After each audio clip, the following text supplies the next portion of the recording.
Greetings, my magnificent ones. Sue Paulson here, your magnificence mentor. Welcome to Heaven on Earth.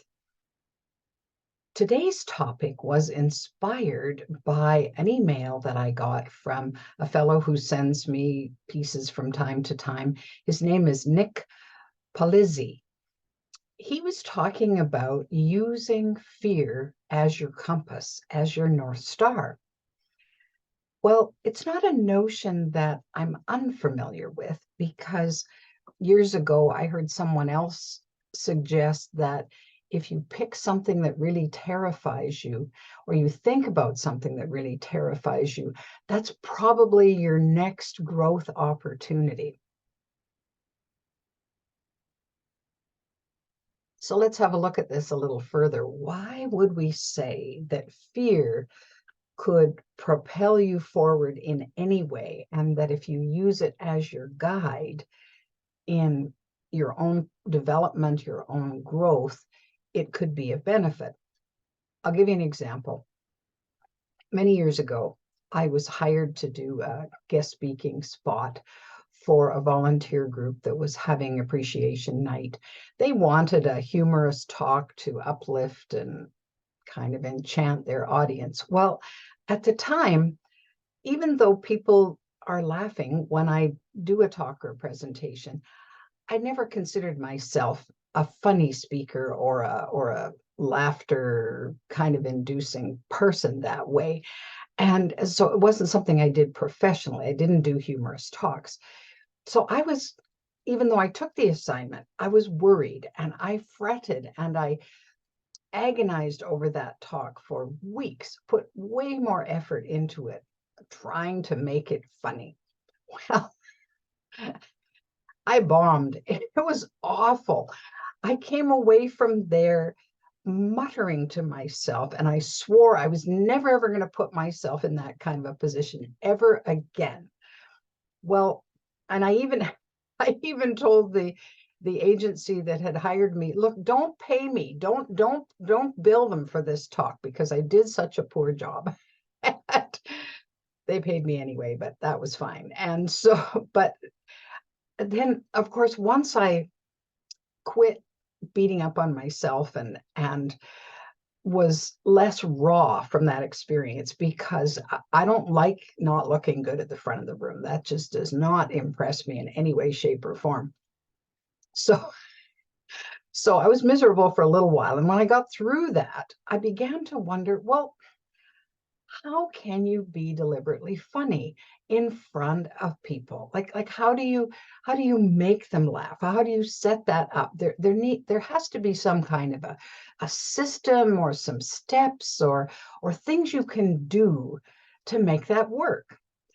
Well, this was just rattling around in my brain, and I was thinking, well, maybe there's a course somewhere that I could take to be better at that, because even though I swore that I was never going to put myself in that position again, I thought, well, maybe this is something that would help me.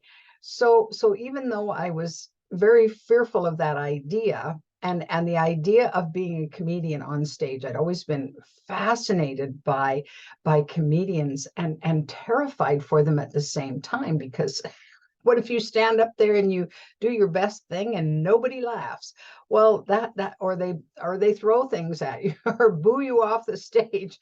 So that for me was not my idea of a good time. Well, as the universe unfolds, within 2 weeks of me thinking this thought that I wonder if there's a course, up pops this stand-up comedy course in our local community initiative. You could go and take it. It wasn't expensive, and you would learn how to write your own comedy and deliver it and so on. So I signed up. Well, I missed the first class because I was away. So I arrive at the second class only to discover, unbeknownst to me, that the goal was to perform 5 minutes of our material at Yuck Yucks on amateur night. And I'm going, whoa, whoa, whoa, whoa, whoa. I thought I was nervous before just coming to class. Well, now I've moved right into terrified. but there was something there for me. So I grabbed hold of my fear and just kind of shoved it aside and said, well, at least I'm going to take the class. I'm going to learn how. Well, it was a little bit humiliating every week because everything I wrote just wasn't good. Nobody laughed, and I couldn't quite figure out. I knew there was something I was missing. And of course the comedy club was looming. Well, I could have said no because it was optional. You didn't have to do it if you didn't want to. But I thought, well, I've come all this way.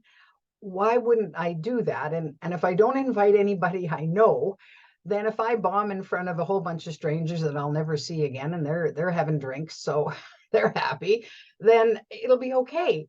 So I just persevered and persevered, and then something clicked just hours before I had to head to the comedy club, where I kind of got the feel of what was supposed to happen. So there I am frantically rewriting and practicing my material, even on the way to the club. Well, I'm second up, I do my bit, and people laughed. And I'm, whoa, and that 5 minutes went by in a heartbeat. I didn't even get through all of my material, but they enjoyed it. They had a good time, and I had a good time. Well, I get off the stage to some lovely applause, and as I go by the headliner, who was going to be appearing later, he leans over and he says to me, "Very funny material." And I'm, whoa, this is so good. Well, of course, applause is always wonderful for me. Even better than that was the idea, not the idea, the realization that having faced that fear and moved through it, nothing else after that was ever so scary. So there was a huge benefit to me in taking on something that I was really scared to do. Now, I've already eliminated bungee jumping and skydiving from my repertoire of things that I could do that I'm afraid of, just because I'm not that interested. but but I know that if I chose to face that fear, I would be fine. So one of the things that I want to emphasize here when we're looking at fears, because the tendency when we're facing a big fear is to run away from it, to just run and run and run and run and hope it doesn't follow us. But of course, it always does. It always follows us, and it seems to get bigger and bigger in proportion to the amount of pushing against or the wanting to get away from it that we do. So what I recommend instead is that you turn and you face your fear, whatever it is. And if you can, befriend it, like get to know it. Okay, fear, what are you trying to tell me about me? What's inside of me that has, because it's inside you, right? It's not outside, it's coming from inside. The fear is deep somewhere in our psyches, in our minds, in our hearts, whatever. Maybe we had a bad experience about whatever we're fearful of, that we were afraid to tell somebody that we love them, but we got up our courage and we blurted it out, and they told us, well, actually they just wanted to be friends, they didn't love us back, and maybe we were 12 or 15 or something, and we were crushed. Oh, I'm never going that direction again, I'm never doing that. So then we closely guard our hearts, and then lose out maybe for years on experiences that could have added to our lives. So fear really pushes away opportunities that help us grow, that could be totally enthralling and delightful. But because we've said, no, I'm too scared, then that opportunity is gone. It's off the table for us. So there's some valid reasons for facing our fears. And of course, there's some huge benefits as a result of that. So I really want to encourage you to think about, if we think of it as our compass, to say, well, I want to move forward. Maybe I'm stuck in a rut and I want to move forward. Well, what is it that I need to look at from a fear standpoint. What's getting in my way? Why am I fearful about whatever it is that's in front of me? You can analyze it. You can say, well, where does that come from? Lots of times our fears come from old beliefs that were seeded years and years ago, usually by someone else, that has caused us to be fearful. And because we never dealt with it, we never addressed it or questioned it, it just lurks there as some shadow that uh, we don't want to turn the light on for.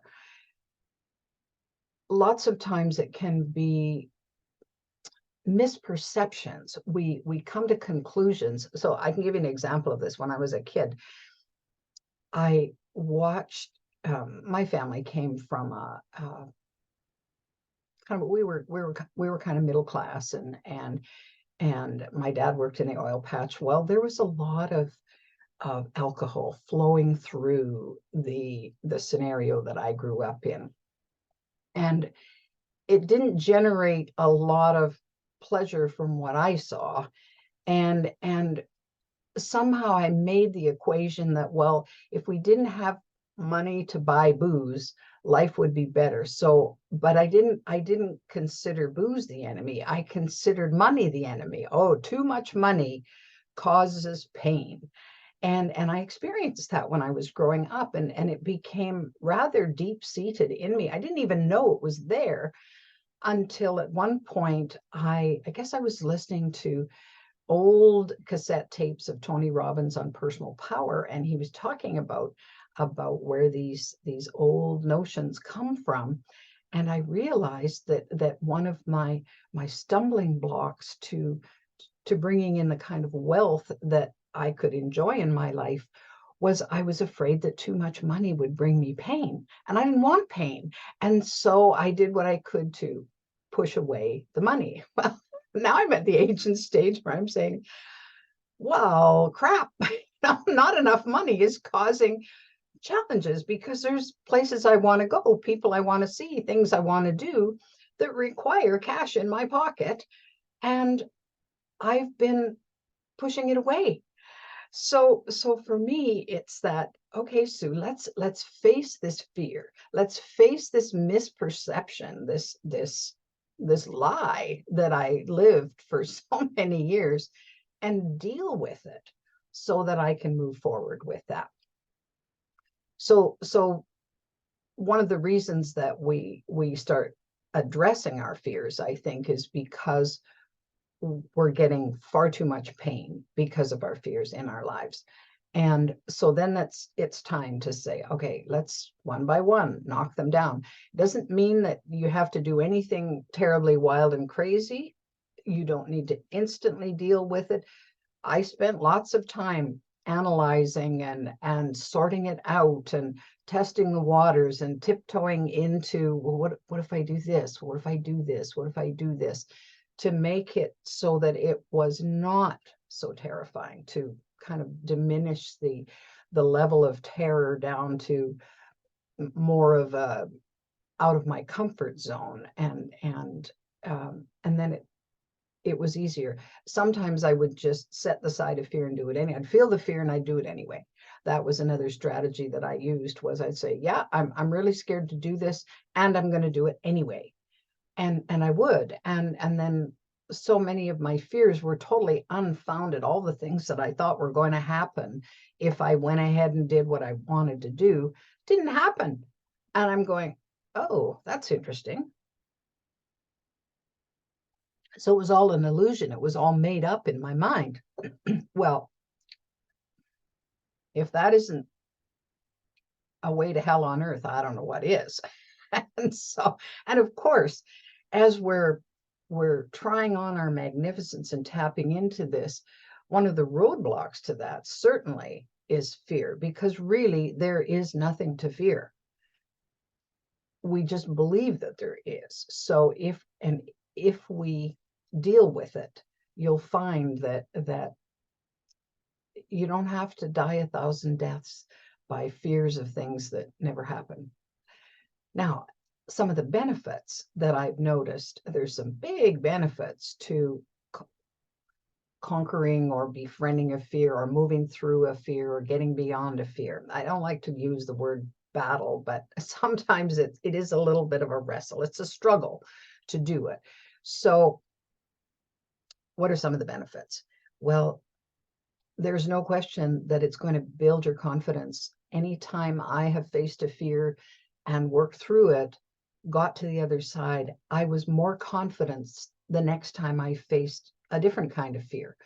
It kept me moving forward. It kept me growing into a bigger sense of self, a bigger sense of, yes, I can do this. So it's a growth in your personal power and your ability to say, sure, I can take on this part of my world because I'm strong enough. So it builds that strength, it builds that self-confidence. And of course, every time you have an act of bravery, then those small acts add up to the point where pretty soon you feel a lot more courageous in general, especially if you've done your faced your biggest fear, then the others don't seem quite as big as that.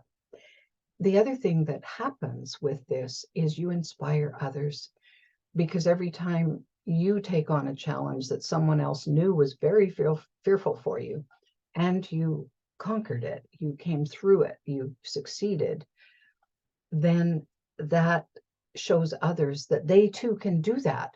And sometimes people want to borrow your courage because they're so fearful. But you've been there, you've done that, you know how to hold their hand, you know how to support them, guide them, move them through that. I think as a baby boomer, I've done a lot of interesting things in my life and gone directions that most people have never gone. And it's that experience and what I've gained from that, the wisdom that I've gained from that, and so on, that has really helped me support others, because there isn't much that I haven't experienced. So I know something about the human condition. I know something about what it is to be fearful. And I mean, fear is fear, regardless of what the particular topic at hand is. Fear is fear. So we all have that same fight or flight response built into us. We all have that same desire to run away or just freeze in our tracks if fear starts wanting to swamp our boats or swallow us up. So I think we need each other, and we need to hold each other's hands in this regard, especially with things that we're fearful of. So that's what I wanted to share with you today. What you know, you can do this. You know, you can take, and you don't have to start with your biggest fear if you don't want to. You can start with a smaller fear.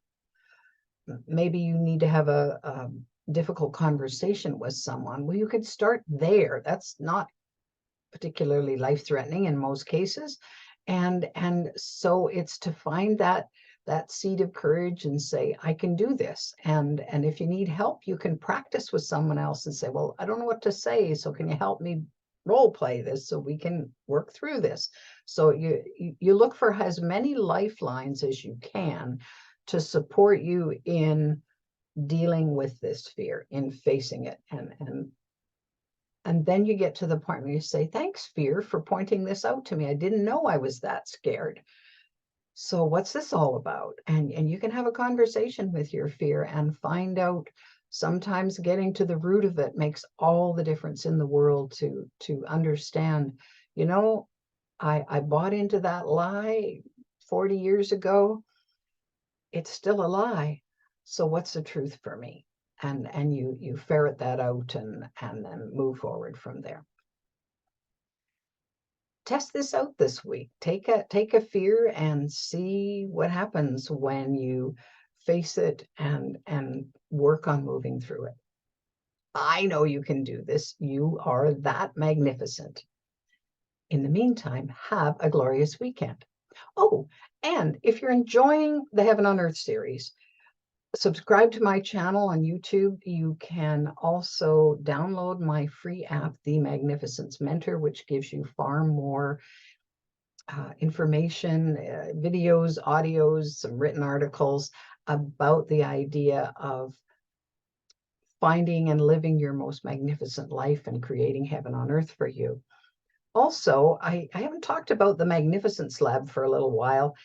We're really looking for those of the boomer generation who aren't ready to hang up their spurs at this moment. They still feel uh, vigilant in wanting to make a difference on planet Earth. They have a desire to do so, and they're curious about how that might work at this age and stage of life. So we're building a community of those in that 57 to 77 range who really feel they want to connect with other like-minded people to make a difference on the planet, or to continue making a difference on the planet. They just don't want to do it alone anymore. So if that's of interest to you, you can always go to magnificencelab.org. We have a little welcome video there, and there are some podcasts that Chris Angel, my co-host, and I have created to just share more about this topic and more about the community. Take good care, my dear ones. We'll see you again.